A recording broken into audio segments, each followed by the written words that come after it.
Suatu hari seorang nenek ini menemukan gunung emas. Tanpa pikir panjang nenek itu menelpon polisi. Dan seperti biasa polisi itu mengangkat telepon nenek itu.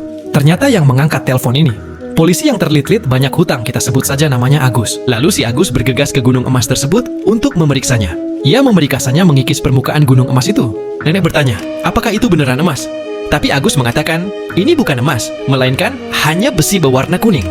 Memang semua polisi sama aja, Cok. Wanita tua itu masih belum percaya sama perkataan polisi kampret itu. Tapi mau gimana lagi? Ia harus percaya bahwa itu bukanlah emas. Setelah nenek itu pergi, Agus menelpon temannya. Ternyata temannya seorang mafia di kota, mengatakan ia menemukan gunung emas keesokan harinya. Si Agus mengajak sekelompok orang mendatangi gunung itu. Mereka mengeluarkan alat pendeteksi logam emas.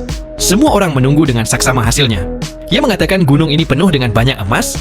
Mereka bersorak mendengarnya, seolah merekalah menemukan gunung emas itu tanpa mereka sadarilah.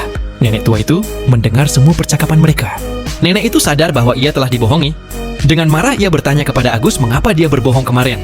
Terlihat si Agus merasa tidak bersalah, mengatakan kepada nenek tua itu, meskipun itu gunung emas ia tidak akan bisa memilikinya, karena tanah ini bukan miliknya. Dan nenek tua menjawab, meskipun ini bukan tanahnya, tapi gunung ini milik anaknya yang sudah meninggal. Setelah mengatakan itu, nenek tua itu akan turun gunung untuk melaporkan mereka. Si Asep melihat ada yang tak beres dan menghampiri nenek itu. Tiba-tiba alat itu berbunyi. Ketika si Asep berbalik badan, ia tak sengaja menyenggol nenek itu.